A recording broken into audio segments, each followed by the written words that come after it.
Je remercie Dieu de ce que je ne suis pas un étranger ici.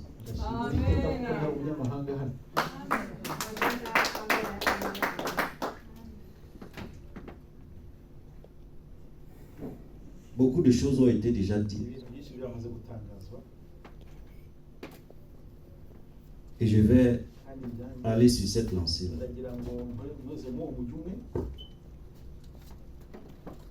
J'ai une question à vous poser.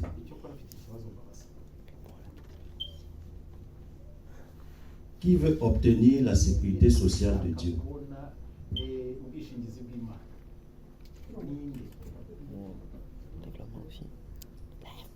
Parce que Dieu aussi a une sécurité sociale. Mais qu'est-ce que la sécurité sociale?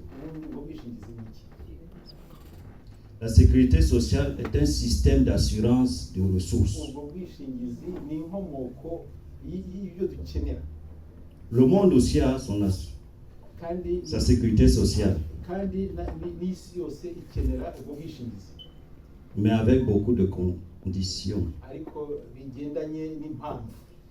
Beaucoup de compromis. Avec beaucoup d'oppression. Cela n'est pas le cas de Dieu. Alors, comment accéder à cette sécurité sociale de Dieu?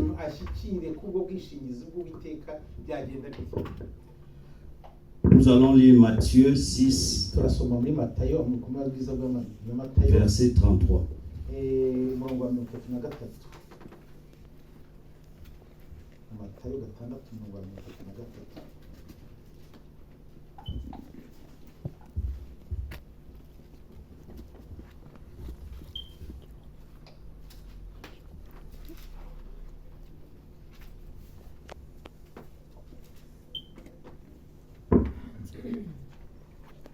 Jésus dit,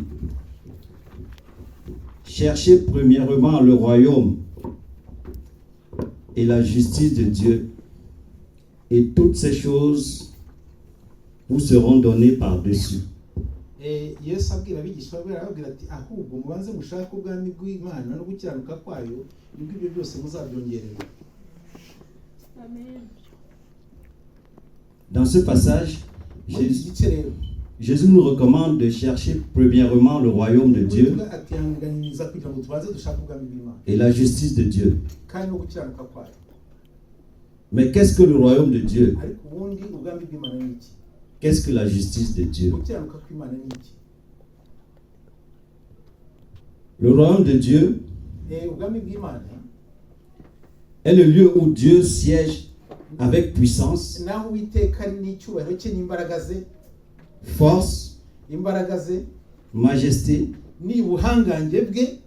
en compagnie de son gouvernement.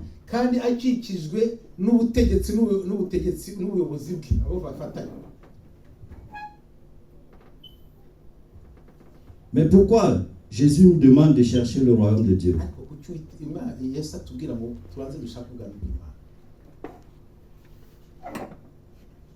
Que signifie déjà chercher?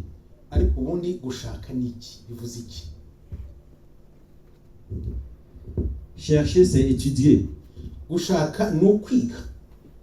C'est désirer savoir. C'est poursuivre. C'est comprendre. C'est apprendre. C'est considérer.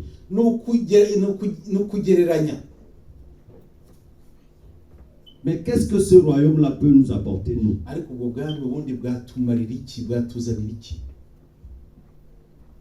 Tout simplement parce que c'est là d'où nous venons. Donc nous sommes citoyens du royaume. C'est notre source. Parce que lorsque vous avez saisi votre source, vous connaissez votre identité. Et lorsque vous connaissez votre identité, vous connaissez d'où vous êtes citoyen. noneho umenya uri umuturage waho. Tout citoyen a Kandi le buri droit de muturage son pays. amenya igihugu cye, afite igihugu cye, Il a tous les droits. afite uburenganzira kuri icyo gihugu, uburenganzira bwose. Et quel est notre droit? Uburenganzira bwacu ni ubuhe rero? C'est notre héritage Ni umurage wacu de Dieu. turi abaragwa b'ubwami bw'Imana. Je vais plus insister sur la justice de Dieu. Ariko ndagira ngo aho ngaho rwose mpatinde ku gukiranuka kw'Imana. La justice de Dieu Gukiranuka kw'Imana est la manifestation ni ugutangaza pratique gukora gushyira mu ngiro de la droiture de Dieu y'Imana igenda umujyo umwe dans ses jugements mu guca imanza et dans sa foi. no mu kwizera kwayo. En passant, le jugement est une appréciation juste. Cyokora nitambukiye ubundi guca imanza ni ukugereranya ibintu ukabigira uvuga uti nibyo. Et qui parle de foi Kandi uvuga kwizera parle automatiquement de prière et de jeûne. abavuga gusenga no kwiyiriza. La prière, le jeûne et la foi marchent ensemble. Gusenga, kwiyiriza, kwizera bigenda kirimo. La justice donc, Gukiranuka rero qui consiste igendanye à pratiquer la droiture de Dieu no gukora neza mu buryo budafifitse avec l'aide du Saint-Esprit, kandi hamwe n'umwuka wera,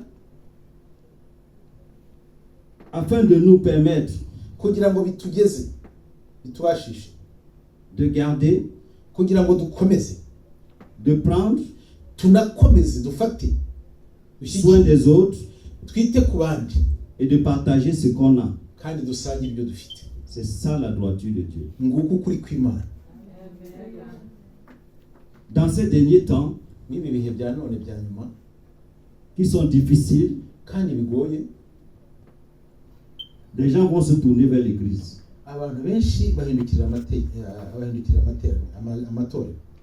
Donc il faudrait que Birakwiye ko l'église itorero ait la sécurité sociale de Dieu igira ubwishingizi bw'Imana pour pouvoir les accueillir, kugira ngo ishobore kubakira, les guérir, ibakize, les rassasier, kandi bahage, les vêtir.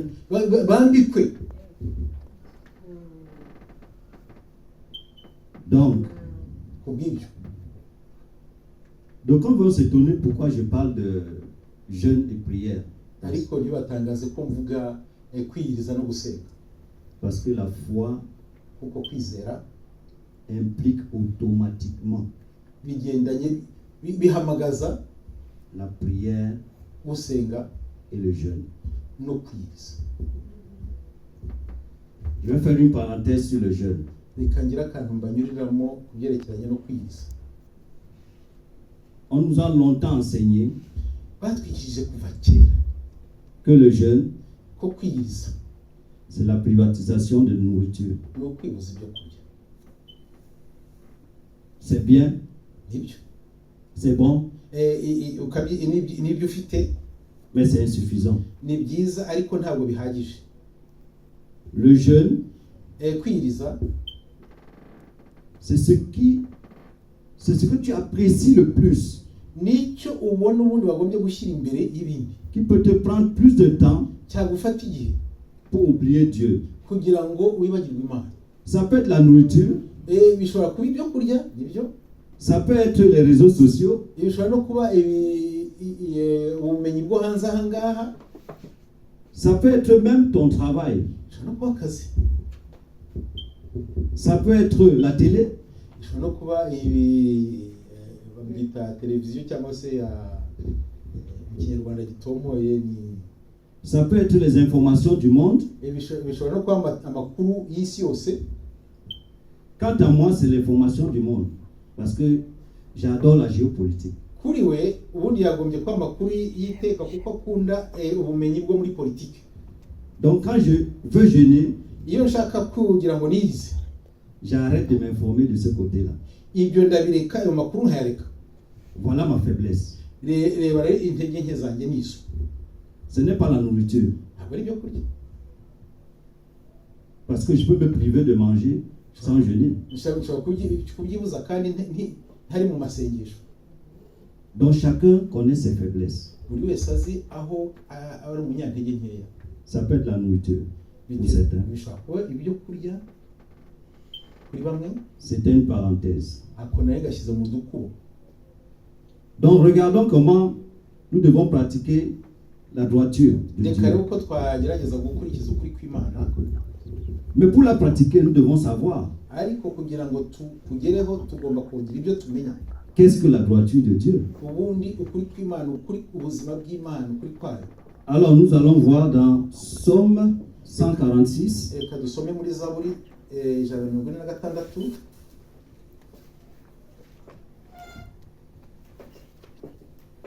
Parce que nous ne pouvons pas pratiquer ce que nous ne connaissons pas. Ntabwo dushobora gushyira mu ngiro ibyo tutazi. Versets 6 à 9. 146 Zaburi kuva ku murongo wa 6 tugeze ku wa 9.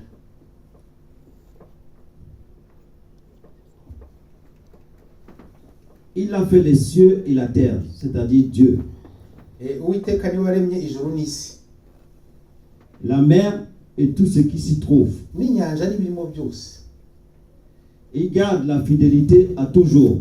Kandi akomeza umurava we iteka ryose. Il fait droit aux opprimés. Aca imanza zitabera. Il donne du pain aux affamés. Zirenganura abarengana, agaburira abashonje ibyo kurya. L'Éternel délivre les captifs. Uwiteka niwe ubohora imbohe. L'Éternel ouvre les yeux des aveugles. Uwiteka niwe uhumura impumyi. L'Éternel redresse ceux qui sont courbés. Uwiteka niwe wemesha abahetamye. L'Éternel aime les justes. Uwiteka niwe ukunda abakiranutsi. L'Éternel protège les étrangers. Uwiteka niwe urinda abasuhuke. Il soutient l'orphelin et la veuve. Aramira impumyi, imfubyi n'abapfakazi. Mais il renverse la voie des méchants. Ariko inzira y'abanyabyaha arayigoreka, arayubika. Voilà la droiture de Dieu que nous devons pratiquer. Je vais vous amener dans le livre de Job 29, dont Dieu a dit qu'il était juste. Mais est-ce qu'il a pratiqué la droiture? Job 29, verset 17, verset 11 à 17. Kuva ku murongo wa 11 kugeza ku wa 17.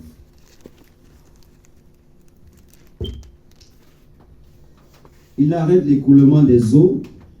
Kandi n'amazi kugenda kwayo arabihagarika. Et il produit à la lumière ce qui est caché, c'est-à-dire Dieu. Uwiteka kandi agashyira ahagaragara ibyanduye. Mais la sagesse, où se trouve-t-elle? Ariko ubumenyi burihe, ubuhanga burihe, ubwenge burihe? Je réponds à cette question. Dans le royaume de Dieu. Voilà pourquoi Jésus nous demande de chercher le royaume en premier. Pour que nous soyons sages.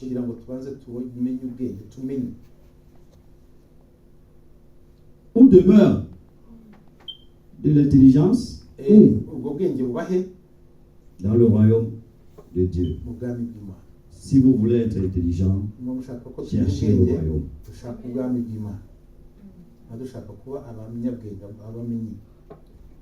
L'homme n'en connaît point le prix.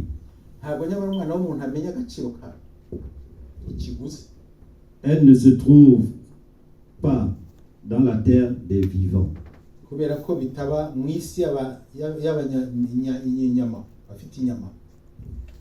La Bible dit, ok. Voilà ce que Job dit.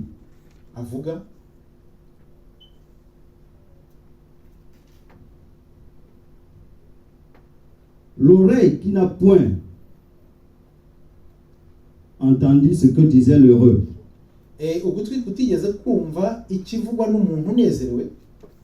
L'homme qui me voyait me rendait témoignage. uwandebaga yantangiye ubuhamya Job est en train de pratiquer la droiture. kandi nyamara Yobu abari gushyira mu ngiro ukuri kw'Imana. Car je sauvais le pauvre qui implorait du secours. Kubera ko nari nsanganiye umukene wari ukeneye gutabarwa. L'orphelin qui manquait d'appui. Nyamara n'imfubyi yari ikeneye ubufasha. La bénédiction du malheureux venait sur moi. Hanyuma rero guhezagirwa k'uwo munyamibabaro ninjye kwajeho. Je remplissais de joie le cœur de la veuve. Kandi nkishimira kugira ngo ibyo mbigereho mbikore. Je revêtais de la justice et je lui servais de vêtements. Nkambika gukiranuka hanyuma noneho nkamwambika rwose nkamufubika. J'avais ma droiture pour manteau et pour turban. Nari mfite gukiranukaho ikote. Pourquoi le turban? Na cya gitambaro bashyira mu mutwe nka kimwe n'abayisilamu. Le turban c'est à la tête. Pourquoi? Kubera iki icyo gitambaro bazingazinga ku mutwe? C'est pour se protéger des mauvaises informations. No kugira ngo amakuru mabi atabinjiramo. Amakuru mabi atabinjiramo. Parce qu'il y a plusieurs voix que nous entendons. Hari amajwi menshi atwijira. Nicyo bacyambarira.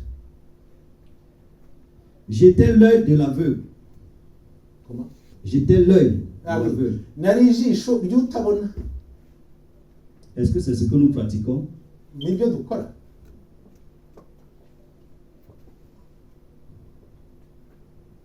Ijisho ry'umuntu. Et le pied du boiteux. N'ikirenge cy'ucumbagira. J'étais le père des misérables. Kandi nari se w'imbabare. J'examinais la cause de l'inconnu. Nkagerageza kuvumbura impamvu z'utazwi. Vous savez, en tant qu'être humain, muzi nkatwe rero abana b'abantu nous avons l'habitude d'aider ceux qu'on connaît. Twebwe tumenyereye kuvuga ibyo tuzi. Mais ce n'est pas la mentalité du royaume. Ariko ntabwo ari byo bibera mu bwami bw'Imana. Siko kuri. Ça, c'est la mentalité du monde. Ibyo ni ibyibera hano ku isi mu bana b'abantu.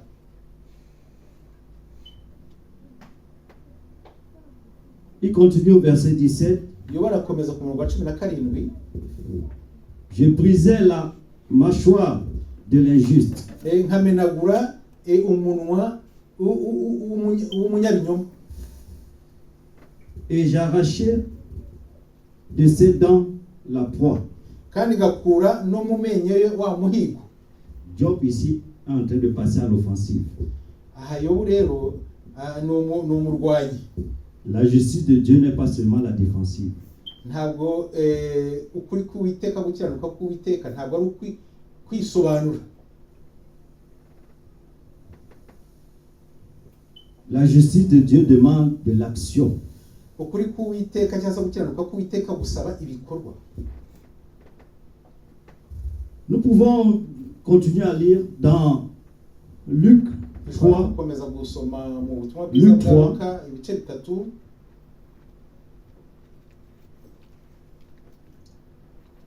Luc 3.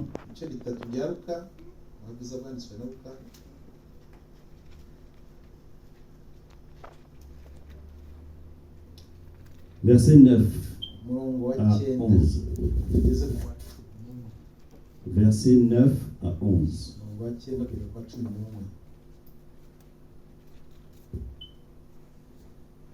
Déjà même la cognée est mise à la racine des arbres. N'ubu intorezo igezwe ku bishyitsi by'ibiti. Tout arbre donc qui ne produit pas du bon fruit sera coupé et jeté au feu. Igiti cyose kitera imbuto kiratemwa kikajugunywa mu muriro. La foule l'interrogeait, nyamara abari aho baramubaza disant, bavuga bati, que devons-nous faire? None dukora iki? Il leur répondit, arabasubiza, que celui qui a 2 tuniques ufite imyenda ibiri Partage avec celui qui n'en a pas. awugabane n'abatagize icyo bafite. Tunique veut dire vêtement. Umwenda. Et que celui qui a N'ufite de quoi manger ibyo kurya agisse de même. nawe agira atyo.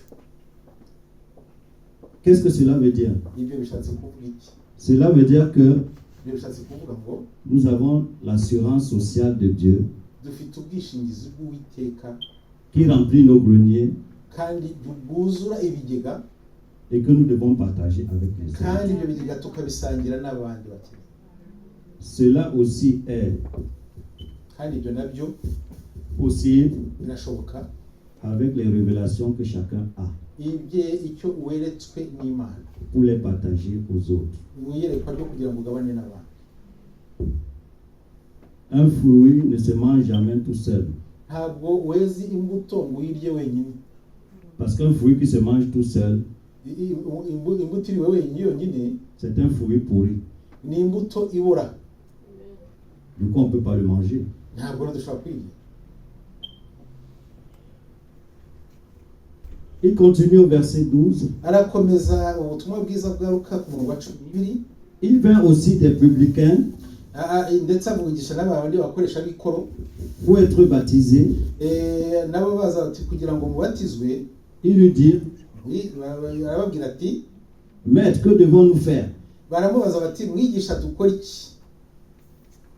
Il leur répondit, Arabasubiza, n'exigez rien au-delà de ce que vous avez été ordonné. ariko ntimukajye musaba ibirenga ibyo mwemerewe mutegetswe byategetswe. La plupart des gens, Ariko abantu benshi, le monde nous impose certaines logiques. nyamara isi hanze ahangaha hari ibintu tubwira byo kwemera, Elle nous entraîne dans les corruptions. ikatujyana ikatugeza no kurya za ruswa cyangwa ibintu byo guhemuka. Je prends un exemple Ndafata urugero d'un salarié umuntu wo muri Sawi qui signe un contrat yasinye amasezerano pour recevoir kugira ngo azahabwe 10 euros. amayeri 10 gusa. Et lorsque il doit présenter des prestations, Kandi igihe yagombaga gutangira imirimo yasinyiye, il exige une autre somme. asaba andi atarayo. Pourquoi? Kubera iki? Parce qu'il utilise mal son pouvoir. Kuko yakoresheje nabi ubushobozi. Je vais prendre le cas de l'Afrique. Fata urugero rwo muri Afurika. Je suis africain. Ndi umunyafurika. Lorsqu'on arrive devant un guichet où il y a quelqu'un en face de nous, Iyo tugeze kuri ya makese batwakira uturi imbere ugomba kutwakira, déposer par exemple un dossier tugira ngo dutangeyo dosiye tuzanye, qui doit nous coûter 10 euros, ya dosiye igomba kuduca cyangwa kwakirwa igomba kuduca gutangamo amafaranga mayeri 10, mais lui nous demande 27 euros. ariko we akarenza akatwaka 21. Il ne pratique pas la droiture. Ntabwo wari mu kuri kw'Imana.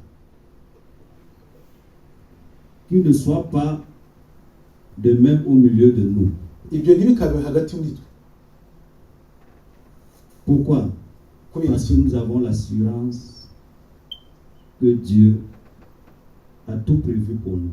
Kuko dufite ubwishingizi Uwiteka Imana yateganyirije twebwe. Nous avons sa sécurité sociale. Dufite ubwishingizi busanzwe mu mibereho.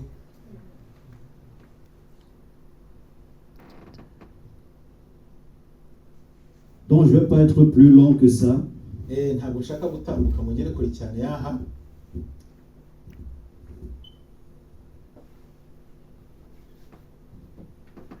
Vous savez, Ariko muzi,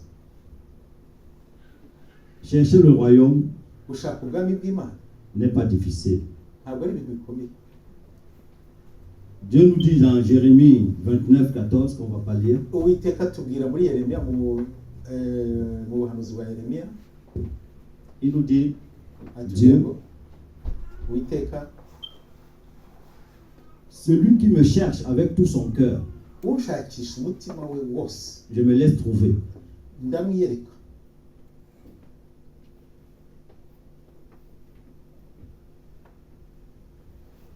Et dans Jean 3, no muri Yohana, ubutumwa bwiza bwa Yohana ibice 3, verset 3 et verset 5, umurongo kuva ku murongo wa 3 kugeza ku wa 5, Jésus parle à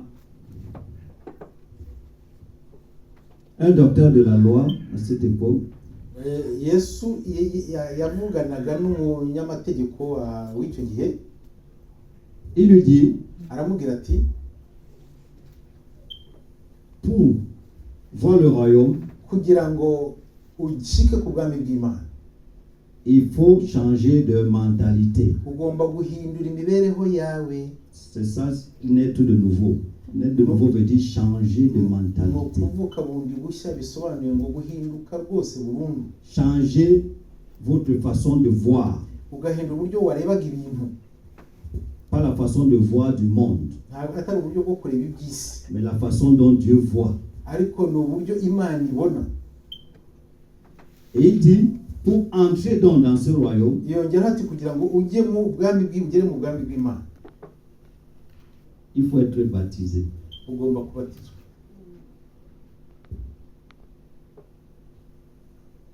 Donc nous avons les voies, Dufite inzira, nous avons le chemin qui est Jésus-Christ. dufite inzira ariwe Yesu Kristo. Qu'attendons-nous? Dutegereje iki? Nous attendons que le diable et ses démons nous détruisent. Ese dutegereze ko Satani n'ingabo ze badusenyagura? Non, Oya, il faut agir maintenant. reka ubu tujye mu murimo.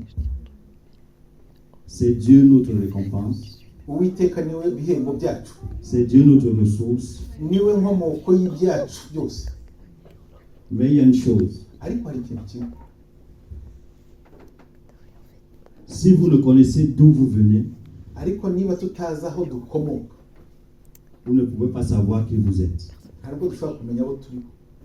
Et si vous ne savez pas qui vous êtes, Niba tutanazi abo turiho, vous ne pouvez pas savoir pourquoi vous êtes là. nta nubwo twamenya impamvu twicara. Et si vous ne savez pas pourquoi vous êtes là, Niba tutazi impamvu twicara, vous ne savez pas où vous allez. nta nubwo tubuze kumenya aho turi buze kujya. Amagambo y'ubuhanga. Merci Saint-Esprit. Ndashimwe umwuka wera w'Imana. Après la lecture de ces passages, Tumaze gusoma ibi bice byose, nous avons constaté que twabonye ko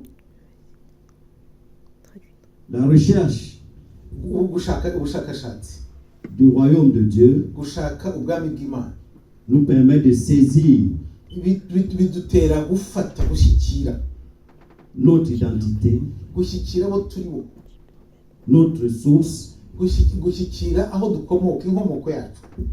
et que Kandi la recherche de la justice de Dieu gushaka gukiranuka kw'Imana byiyongereye kuri uko gushaka ubwami bw'Imana, nous permet biduha de pratiquer la droiture de Dieu. gukora ibyo Uwiteka ashaka, gukiranuka no guca imanza zitabera. Et cela sous la supervision Kandi ibyo byose bihagarikiwe du Saint-Esprit. n'umwuka wera w'Imana. Et quel est le but? Kandi ikigamijwe Obtenir la sécurité sociale de Dieu. gushyikira bwabo bwishingizi twavuze bw'Uwiteka. Parce que nous sommes dans le temps où il y aura beaucoup de manques Kuko turi mu bihe bukenewe cyane dans tous les domaines. mu bice byose by'ubuzima. Mais comme nous sommes enfants de Dieu, Ariko kuko turi abana b'Imana, nous savons que tuzi ko nous sommes dans le temps turi mu gihe, et que chaque chose a son temps. kandi buri gihe ikintu cyose gifite igihe Donc cyane. nous n'allons pas prendre des décisions permanentes Nibwo turi buze gufata ibyemezo bihoraho ou des occasions temporaires. cyangwa muri bya bindi bishira. Parce que si on agit au sens contraire, Kuko nitujya mu buryo buteye umugongo ibyo, on va se dire que tout est fini tuzatangaza ngo byose birarangiye. et on n'est pas à l'abri Kandi nyamara ntabwo tuhishwe, de la corruption, twihishe inyuma y'ubugizi bwa nabi, du suicide. kwica tant physique que spirituel. kwiyahura mu buryo bw'umwuka n'ubw'umubiri. Ça c'est le jeu du malin. Iyo nama yari ya Satani. Que Dieu nous en préserve. Uwiteka biturinde.